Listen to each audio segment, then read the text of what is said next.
Chers amis, chers camarades, merci à toutes et tous de vous être déplacés aujourd'hui pour ce rassemblement convoqué pour la libération immédiate du docteur Oussam Abou Safia. Le 27 décembre dernier, l'enfer s'est déchaîné. L'enfer s'est déchaîné pendant des semaines et des semaines sur le nord de la bande de Gaza. Les bombardements, pendant des jours et des nuits entières, ont redoublé d'intensité. Ces bombardements, les atrocités auxquelles on a assisté et que la population de Gaza a subi, duraient depuis 15 mois. Mais fin décembre, le gouvernement de Netanyahou a décidé de redoubler d'intensité. Et dans le cadre de cette offensive absolument meurtrière et barbare, l'hôpital Kamal Adwan a été détruit. L'hôpital Kamal Adwan était le seul hôpital encore intact, si l'on peut dire, dans le nord de la bande de Gaza. Le nord de la bande de Gaza, il faut le rappeler, pendant des mois et des mois, a été coupé du reste du monde. Rien ne rentrait. La nourriture ne rentrait pas. Les médicaments ne rentraient pas. C'est-à-dire ce qu'il convient d'appeler une entreprise d'éradication et d'anéantissement de tout un peuple. Et dans ce cadre, tout a été détruit, tout a été bombardé. Les écoles ont été visées, ces écoles où étaient réfugiés ceux qui cherchaient tout simplement à pouvoir s'abriter des bombardements tant bien que mal. Et bien évidemment, dans ce cadre, les hôpitaux ont été ciblés. Je l'ai dit, le dernier hôpital encore intact, c'était l'hôpital Kamal Adwan. Son directeur, c'est le docteur Oussam Abou Safia. Le 27 décembre, l'armée israélienne, au terme d'une offensive de plusieurs jours, s'est introduite dans les locaux de l'hôpital et on a tous vu ces images atroces, absolument atroces, qui rappellent les pires images, les pires scènes de l'histoire.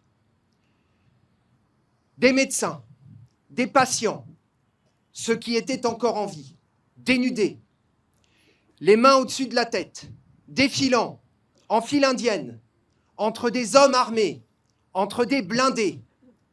Le docteur Oussam Abou Safia est resté jusqu'au bout, à son poste de directeur de l'hôpital. Son fils a été abattu sous ses yeux.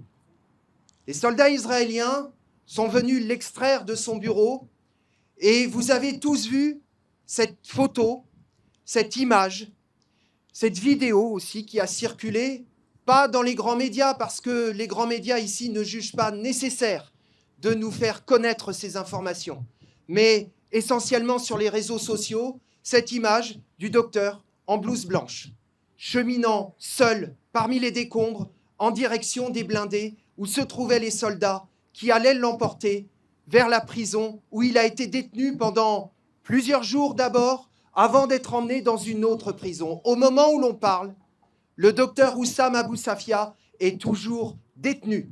Les informations qui nous parviennent font état d'actes de torture. Nous nous sommes adressés, les médecins qui sont à l'initiative de ce rassemblement, et je les en remercie, et je les remercie de l'initiative qu'ils ont prise de lancer un appel qui a recueilli des centaines et des centaines de signatures de médecins et de soignants. Appel qui a été ensuite relayé par des militants politiques et notamment par la France Insoumise, par des militants syndicalistes pour exiger la libération du docteur Oussam Abou Safia. Nous nous sommes adressés au ministère des Affaires étrangères et c'est la raison pour laquelle nous sommes rassemblés ici aujourd'hui.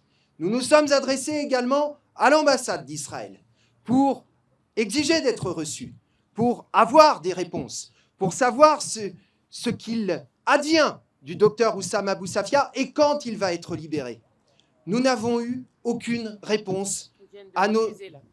Ils viennent de refuser de nous recevoir. Et Mathilde me dit qu'ils viennent de refuser de nous recevoir.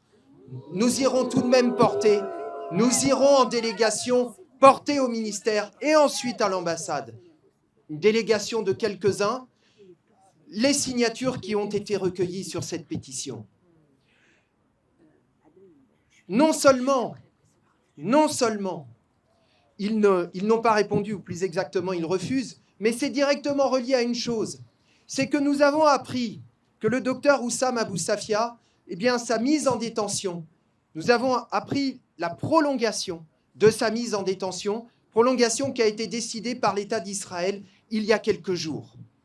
Alors, ça a été dit par d'autres avant moi, non, nous ne lâchons rien. Nous ne passons pas à autre chose. Évidemment, un immense soulagement depuis que l'accord de cessez-le-feu est entré en vigueur le 19 janvier dernier. Un immense soulagement, et nous avons tous en tête les images de ces dizaines de milliers de Gazaouis qui remontent du sud de la bande de Gaza où ils étaient réfugiés, qui remontent vers le nord de la bande de Gaza, matérialisant la volonté d'un peuple de vivre libre et de vivre sur sa terre, malgré toutes les atrocités et toutes les horreurs qu'il subit. Mais nous ne passons pas à autre chose, parce que nous n'oublions pas que, par exemple, pour le docteur Oussam Abou Safia, l'enfer continue et que la population de Gaza a besoin de notre soutien. Nous ne sommes pas de ceux qui, la main sur le cœur, vont se féliciter et se congratuler du cessez-le-feu, alors qu'ils comptent parmi ceux qui, au début, ont soutenu inconditionnellement l'État d'Israël et applaudi le soutien inconditionnel à l'État d'Israël, qui ensuite ont détourné le regard et fait comme si de rien n'était, comme s'il ne se passait rien, et qui, et nous ne l'oublions pas, pendant des mois et des mois, n'ont cessé de nous traiter d'antisémites pour le seul motif que nous exigions la paix et le cessez-le-feu. Et notez-le, ces insultes insupportables, inacceptables, continuent, tout près d'ici à l'Assemblée nationale, hier ou avant-hier, je ne sais plus. Avant-hier. Une députée macroniste a ciblé l'extrême gauche de l'hémicycle. Tout le monde a compris qui était visé, l'accusant d'alimenter la haine des Juifs. Et la ministre Aurore Bergé lui a répondu en lui donnant raison et en lui disant que l'antisionisme était la forme moderne de l'antisémitisme, mettant une cible sur ceux qui, dans cet hémicycle depuis le début, se battent pour dire « nous n'acceptons pas le massacre du peuple palestinien, nous n'acceptons pas le génocide, nous nous battrons jusqu'au bout pour que ces horreurs cessent ». Et c'est cela qui nous vaut l'accusation d'antisémitisme. Alors, on ne va pas faire comme eux, qui, la main sur le cœur, se félicitent hypocritement. Le combat qu'on a engagé depuis des mois et des mois, qui est un combat tout simplement pour l'humanité. Ce combat, on va le continuer, et aujourd'hui, il se matérialise dans le fait d'exiger la libération immédiate du docteur Oussam Abou Safia.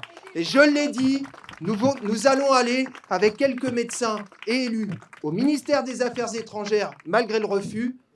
On va matérialiser par là qu'on n'accepte pas ce refus. Et de la même manière, à l'ambassade, et on va continuer, et on compte sur vous.